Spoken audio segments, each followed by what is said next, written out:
Inside Story Uganda, real source of political updates.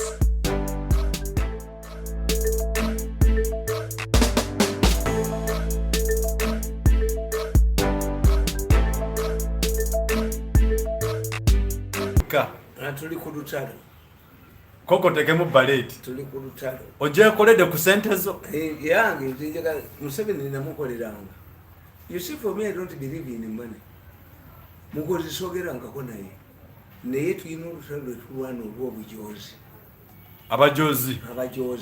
Abakooto. Abakooto. Abakooto abalowooza. Ojjaku omuntu alowooza nti ayinza okusikira Sezaalamu. Abwataba oyo aba Natasha. Eggwanga mwalijjawa.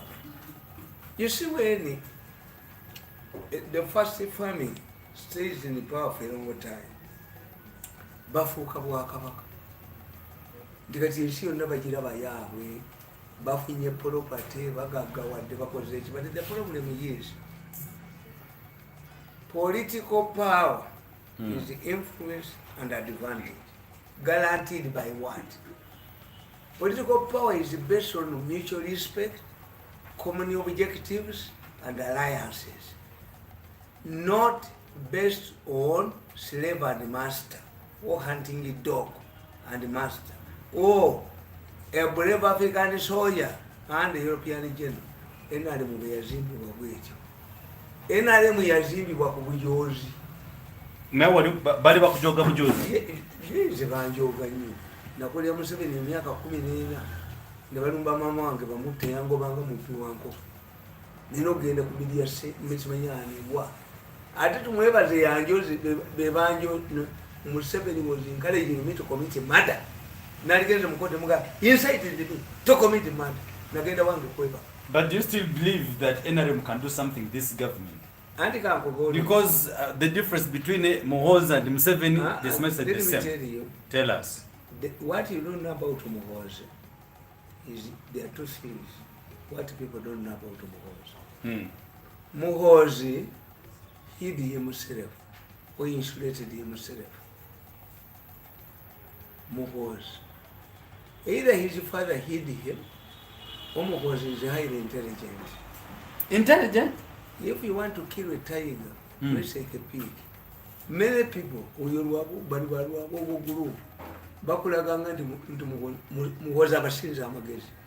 there is no stupid general. A general operates like a medical doctor and a businessman. Why? Once a businessman invests wrongly, I have one. A businessman every day, abazanyana sentencing. Nsula oba sisula. A medical doctor must know to carry out a surgery over insulated ebisa. Hello.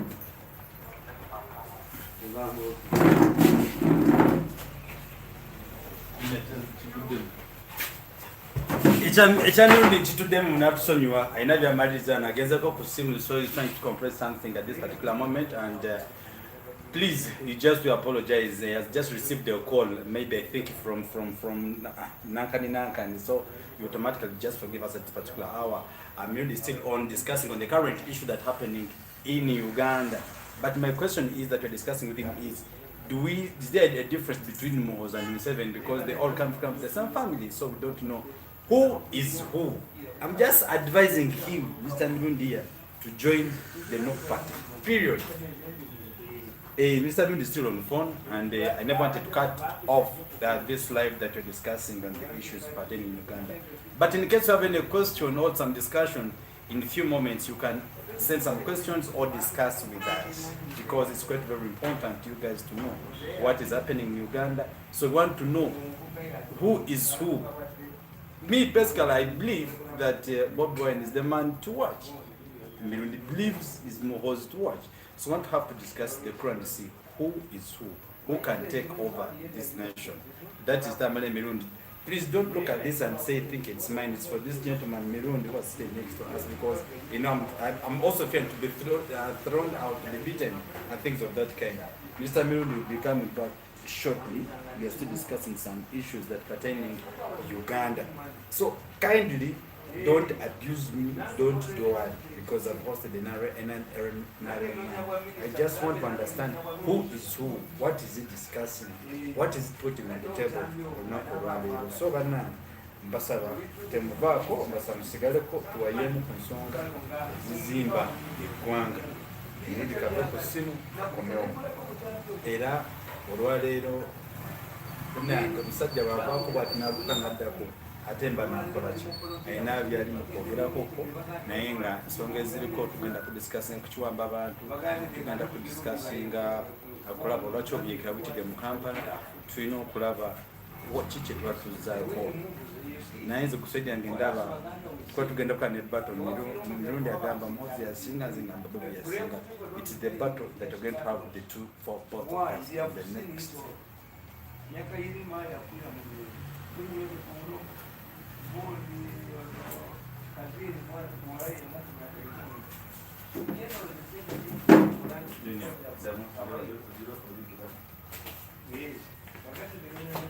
Yes. Hey. Junior wamu n'ekitaawo kigenda mu maaso bagamba ki owaayo bano bakyagamba bintu tetubitegeera abamu bagamba Bobi yasinga abamu bagamba Mozi yasinga gw'ogamba otya? Nze muna ebyobufuzi nabiwummula ebyobufuzi wabiwummula naye nga buli omu awagire kyayagala kati ndi mu ttaka manyi lya ttaka bakuba mu byobufuzi bankuba nenziruka kati ndi mu bya ttaka oli mu bya ttaka osumula ttaka bannange senior Mirundi akomyewo abadde akyatwanalisisiye ng'omuntu wano. Yes, what do you want? Nakomyewa nanti ocomment Mozi operates like a tiger. Once you want to kill a tiger, you dress like a pig. You dress like a pig? Muhoozi talina gun, tali flamboyant, because he's a simple guy. But you people, I'm looking for Chanda, Gino Chanda.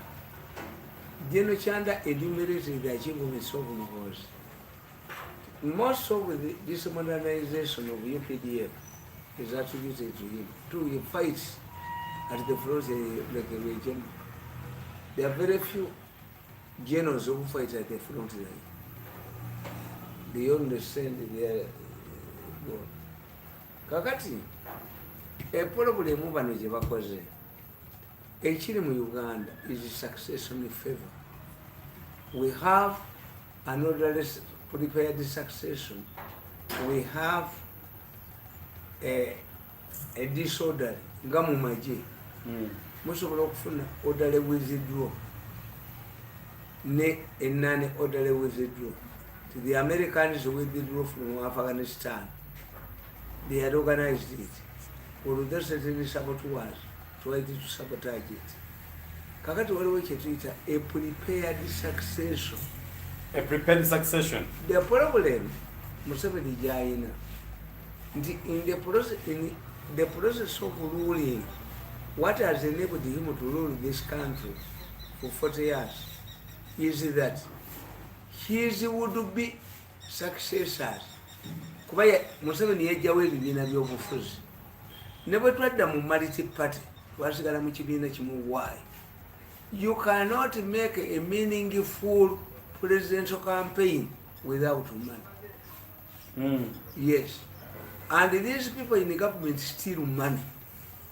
Bali mu revenue, bali luddawa, kuba you know that money is a strategy.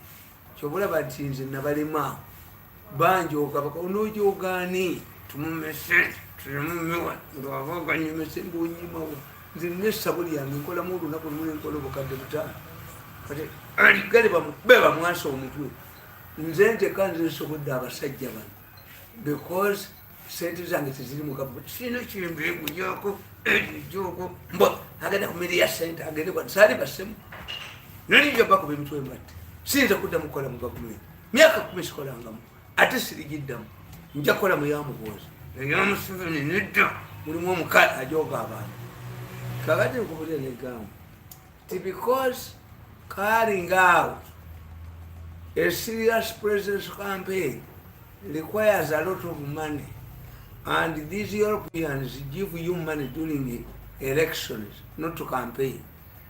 Museveni abadde alina abahandi kati bano abafamire ye balowooza nti bwe bafuna ssente bajja kugula buli omu ababaka ba palamenti nali okubajoga abantu nani okubantu nabasiisako nanyononyolo tukubaganya emyaka 10 yanemerawo nasiba wano ssente nazisiba nalemesa ssente nakola atya kati babadde bamanyi tye enda kutunda obutabo obwasooka temunabunsasula ajja kujja atuwatiri tumuyingiza ekitimba temusobola namanyira nange nsaba katonda omulenzi ono mulabeko kabangali nze kyenasaba ewafu era kati ndi musanyufu nabagaye nti lesoling babakuba nga bakumalawo oteekayo omukono kasobola yakukwatako ogwange mugozi yagukutteko kaba bete nti kati zisikyate njoka namulabe ngadduka n'obujozi bwe ebyange byawedde namuwabire wafu ajja kuteegula nabalikola atya nga temutuwadde sente nga temutusasudde sente zange zeyalemesa tisati zange zeyalemesa sente zange Museveni zemu nazikwata. What will be? Do you know what Mirundi will be? Mbalayirira temulitegeera ti amaanyi tegali temulitegeera nti obuyinza tebulya temulitegeera naffe tulina gye twava. Okay. Kakati nkubulira negamba what Museveni has failed to do is to organize. When you grow old, a leader who grows old becomes a hostage of his family. When you grow old, what happens? You become a hostage of your family. And two, the family expands. Kati olwokuba bamanyidde okugula buli muntu n'okujooga n'okuniya ti buli muntu bamuniyako ne bamunyalako ne bamuniyako nze mbalemeredde nti temuyinza kunjooka sirinyangayo myaka 10 toyinza kungoba mu kifo kyaffe kyamu n'okenyuka kasise kwejjirikiti kwabasuula embwa nagana ne buli omu yenna gwe bajooga dduka buddusi bakadaga badduka bannakyo enswerambuzi toyinza kunjooga nozija kuba sipiika n'ofuuka minisita ngende waffe kweba mbu bajja kutta tewali akutta naye mwe mutuse mmwe mwabakkiriza obujoozi ne bakujooga omwana ne bakujooga nalita nakabirwa nakuba nakujjawo Kadaga would have refused. The position of minister. Yes, Kadaga had to be a president. I want to rest. Kangene and 2 months. They had to come here one.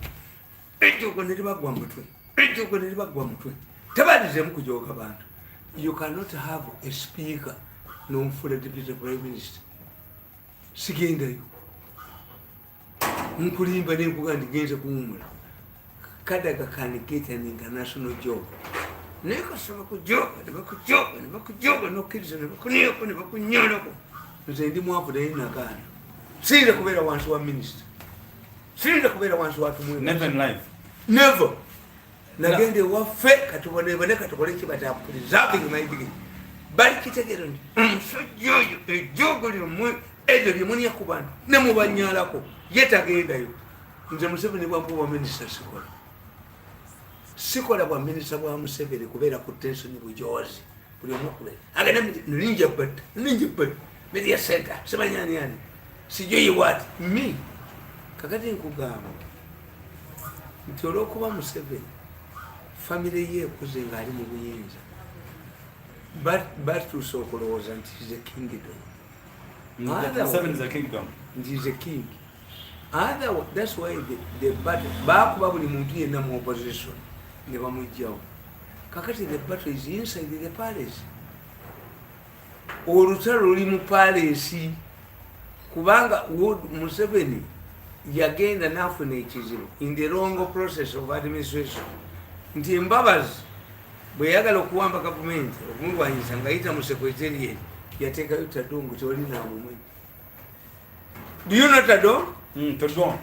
Umumanyi? Nga yayise mu kibuga aliwo amumanyi. No, even we know rats than Tadongo. Eh? We know rats than Tadongo. Yes.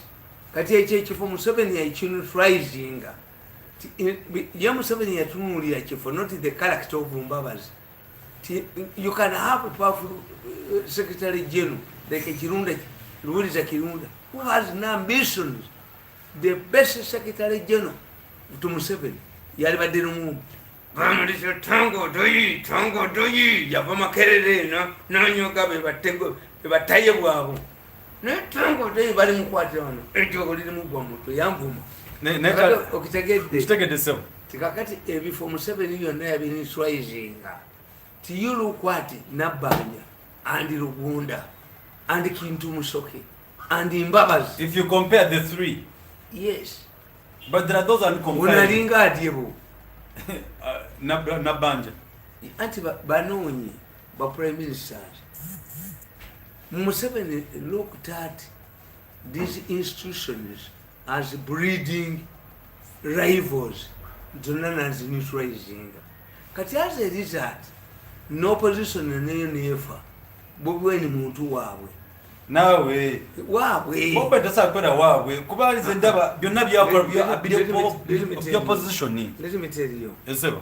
Has Bob Wayne told you who own the companies that took our children to Arab countries? Why doesn't he allow these people to tell us the company that took them there? He's an agent. But when he's an agent, I'm telling you, family we got what day. But when he's a devil, I'm telling you, you can't be a devil. But when he's a devil, he's a savior. He's not a savior, he's a devil. He has saved a lot of people. But when he's a man in a woman's skin. Wawe bamukozesa bobweni asitametula bo basimukazi. Many people coming to me yango tuyambo musajja tumusigo okolola tulabe bisere bimunga nyambala nuwo nchero woza Nope temena jamu jitwala nope ya bantu tinabu better ignore nope kasa obera ne house boy waka nota mufuni ya house girl ayinza okulia mukazi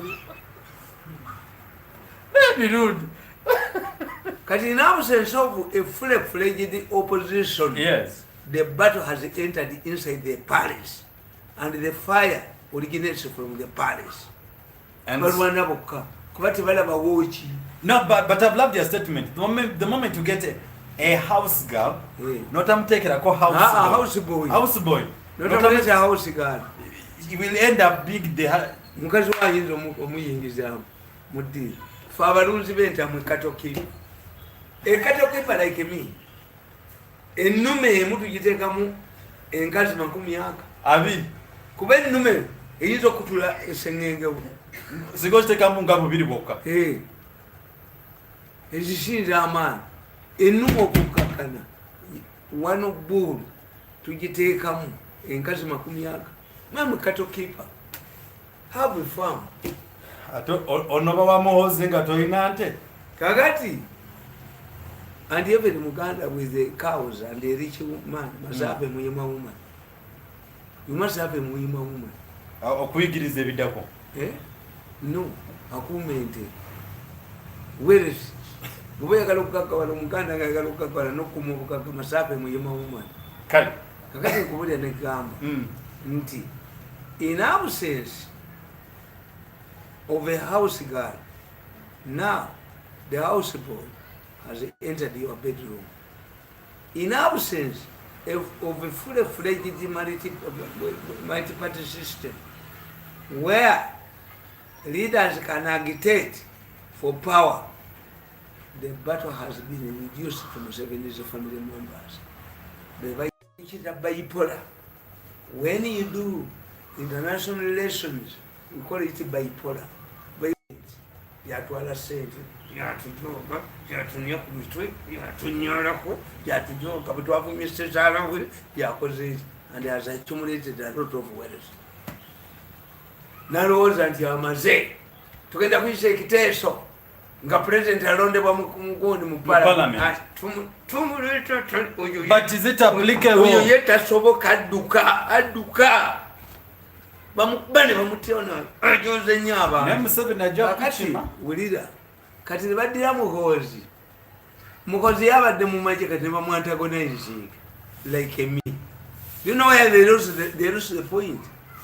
I was not as radical as I am today when I was still working for government. Yeah. The moment they kicked him out of government, arrest me. Naye siyinza kubaddamu bakolera mwanjoka neŋŋenda nenjogebwa nempebwa obutwa Museveni yansusulanga mubbi wankoko kakati nina kuyimirirawo ku bantu. That's why you come to me. I have invested heavily in the population. Why?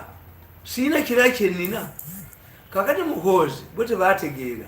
To the moment you antagonize muhozi nava mu maje akapolitira ekizibu kati kyembabuuza omanyi abasajja tebalina muntu tuyinze munebone emyaka 24 emyaka gyange ogisse onjoze abaana bange basoma bubi nja kujja nkufuka nyinza okutulika ekibiteri kankubalire mazima ga Katonda abasajja singa teyali muntu ya ngana genda kyankwazi nolengera kutulikirayo wageze ne bomb baba kumi bafu atano kuba.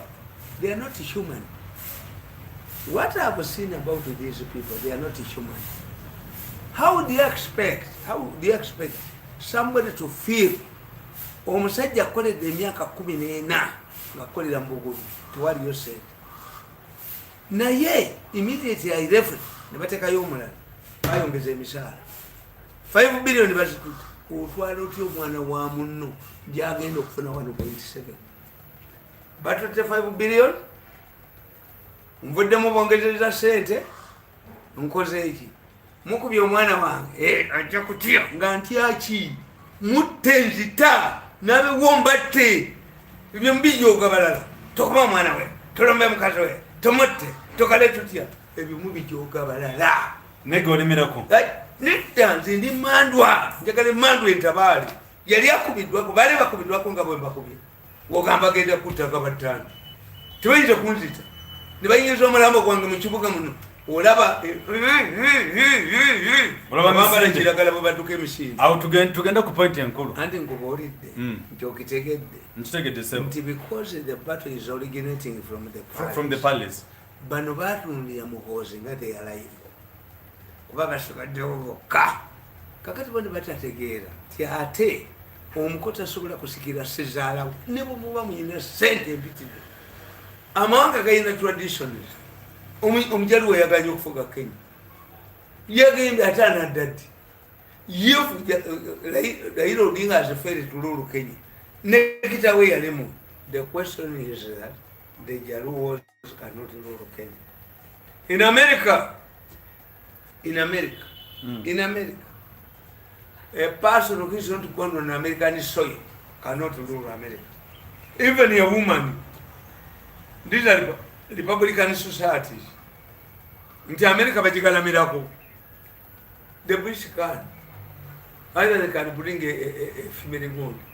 But this is strongly. Nordic countries, when you go to India, the first sheke ngasinga mu myaka na musanvu afuzo bakafuna yo bo bakozi bangu tebamanyina okay ayinza n'okuba nga oyo alina gye yakulira bahindu bye bafu kakati nkubuulira n'egamba the problem we are having today, the battle is inside the palace. Why?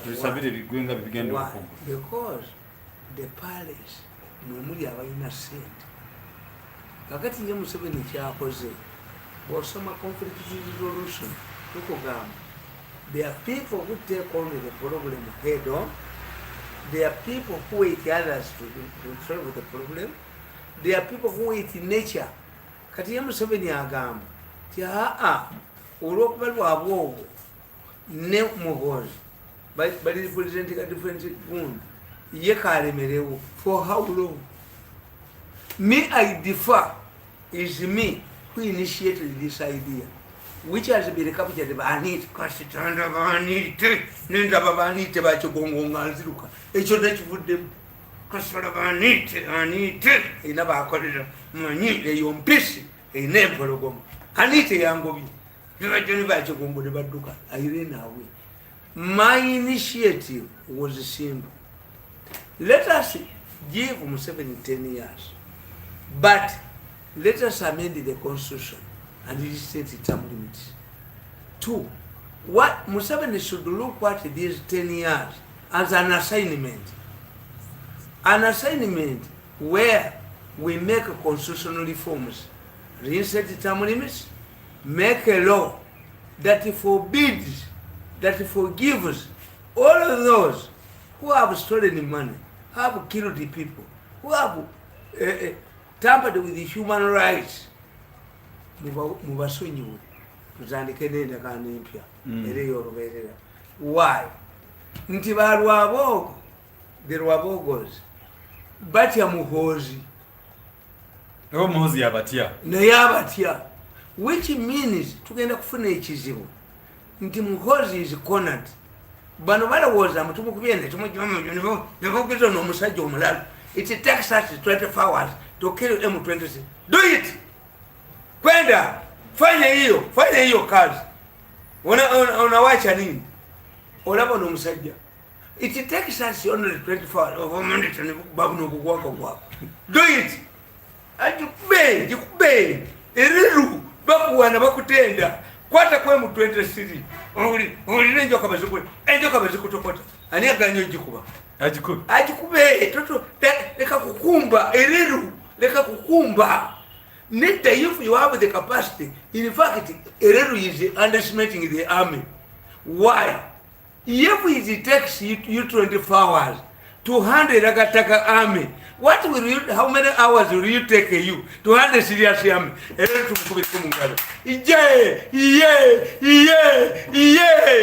Ju zaidi. Ju zaidi. Do you understand the logic?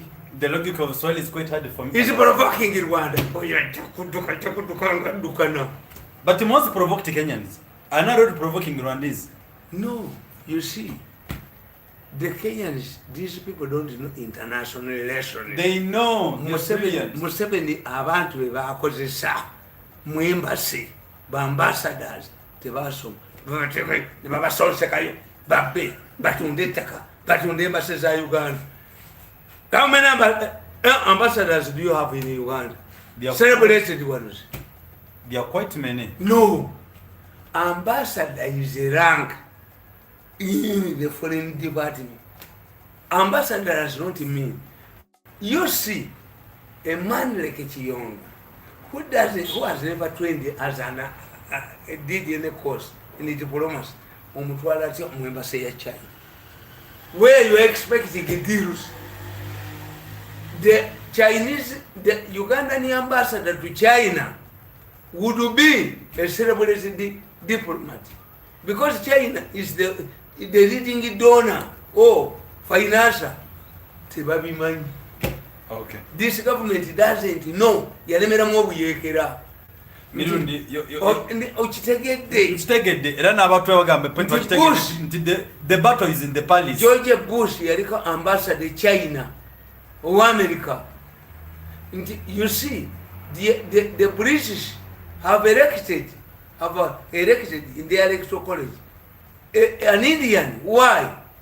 In the battle with the Soviet, with Russia, they want to divide India. Remember joining India, ne Russia, ne China. This man, an Indian, will go to India and convince that he will speak their language. That's Britain.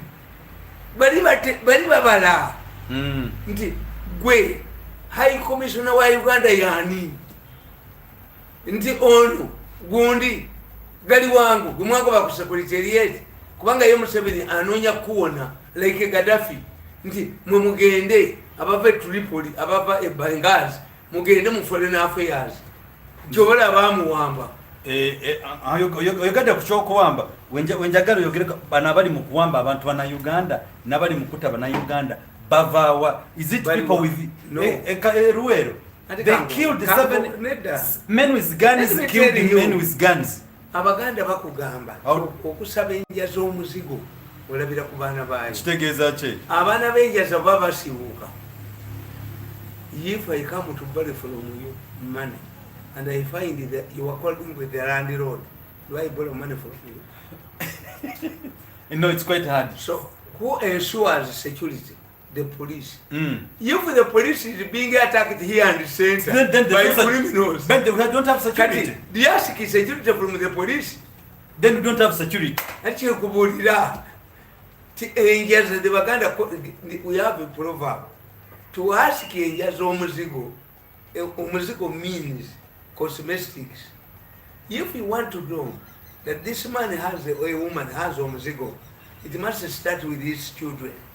But in Uganda, you find the police, umusajja yazene jambi yanga ava mu kibira. Hey, ate bano simanyi bazze bakola ki? If the police itself cannot solve cases involve their highly trained bosses, what do you ask from them?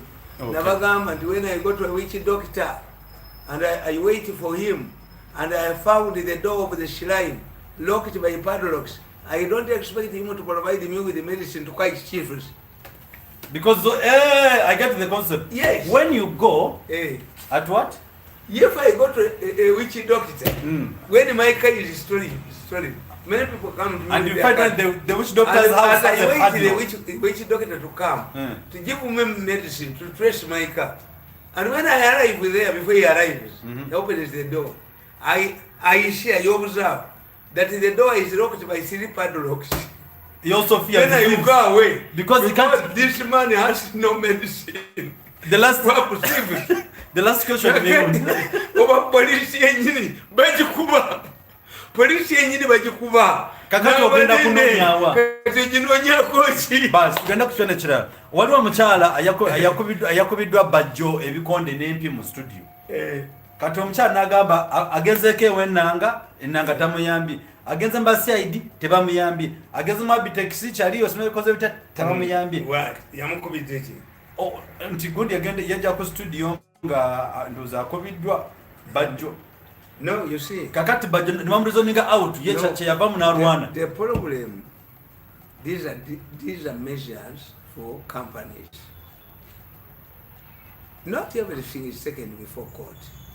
Not everything is taken before the police. When you come in the studio, like often photo, don't think that we remain with emotions. Those people, butukuba ne butuvuma ebitali nkutulesinga n'enkuta nyamwe tafuma. I should have even moderators. Hey, yes, that's what I've said. This I'm very far. I'm avoiding this rap. Timumulowooza kati oyo omukazi bamugambye tigende ewa bajjo genda mu studio provoking but it's bajjo provoked. No, because we have the script with us. Bajjo babadde balwanira ki? But yagambye omukyala moderator Noldi namugamba bajjo yagambye no bitu omukazi bitu byambuuza because they called the woman to talk about women and politics. But Bajjo, the lady outreasoned Bajjo, and Bajjo was somehow. How can you bring a Bajjo to talk about marriage? Is Bajjo a celebrated marriage man? No. Why don't you call Ruabo, who has celebrated 20 years in marriage, 20 years in marriage, to talk about marriage issues? In fact, this is where Kayanja lost. Have a new vision, but again. Gondi, my friend, I get up celebrating in Yakabit. Kayanja Naja, Jessica is going to console me. Ngabala was a Bajamu, a Jaco Gaindawa. A Joko chief celebrity, Ichirima, Yaria Bubadi, Kayanja. So, if you are going to talk about marriage issues, whom do you call? negundi osempa bali bakubaganye ne gundi ono Maria Matendo. You choose people. When you want to talk about politics, get it. If that's why I'm always alone. If you want me to argue politics, bring a professor of political science. That's why you operate on the principles. Garcia, the problem is that we have decimated the opposition. As a result, when there is when you have a house boy and there is no house boy, it's likely to encroach on your wife, especially if he is handsome. Yeah? The problem in Uganda is that we don't have an opposition. As a result, those who are agitating for power, who have resources that can make a meaningful presidential election inside the palace, who have money. Kati echongo chindaitera oyinza ndentule natamanyi kulizoninga. Why is it that the Obote government shared with the UPC? UPC had the comradeship. Even Amin is better than this government. Amin's government, the Nubians would not fight those who are supporting Amin. We have many. Kanomono was a Catholic, but Amin directed him. Okunganya sente z'omuzikiti nagoba Moses Nyangweso naye muno mu gavumenti ya Museveni ne bw'obakolera tebakusasula. Okay. Why? Tebayina gwe batya. There is no comradeship. You were hunting a dog. You were a slave. Agenda mu New Vision. Why should I go to New Vision? Agenda mu media center. Why? Mungobye mu State House mutwale 5 billion. Nyinza kuba enyondo n'enkota. Okay. Why doesn't the president call me and say, you have worked for me for 14 years. Yes? I've retired you. You can either go for scholars to upgrade your education, or bank the billion. Singa ndi musajja ofu nnyo nedda bakujogono oyina okusigala bakujogono. Why doesn't he go to the center? Okay. What was the chibuzo nagamba? Honestly, anagenda okudukanya flag ya NRM chechisemba yo. No, the issue is not. Let me tell you, Muhoozi has made a statement. He's going to run for NRM. No, he will not. When you see Chigongo, the problem with Africans, when we have a problem, what do we do? Ngamuni mu marriage. Boba wayombye ne mukazi wo. Ogenda ne mulamu we. Osoka kutuma mulamu we. Na kuvuma. Oba ogenda ne Mirundi. Nsoka ne tuuli omukazi byayogera. Towoza. Don't argue. The woman has won. Omuganda ina abakazi abangi. Omuganda must have 4 wives. Erichi Muganda like you. Kabeja, Kadurubale, Muwanika, and Nasaza. Muganda must have 4 wives. Erichi Muganda like me. Now Muganda bwaba asala emisango. Agamba mujjeko ettaala. Muganda decides the cases. Nidakanes. Even the Kabaka, tulina omutaka bamuyita Nadduli Kibale is the man, the mutaka, who solves the problems between the Kabaka and his wives. And the king is the Kabaka. Okay. Nadduli Kibale. Ache kunyonyolo kiteke. Ekinyonyole. Mudashikeemu tugende. Omuganda bakazi bo bwe bajja nga bonna obaagala ojjako ettaala Nidakanes. Kakati bamala okuwoza bonna. Tebagamba mufukamire. Bawoza bafukamire.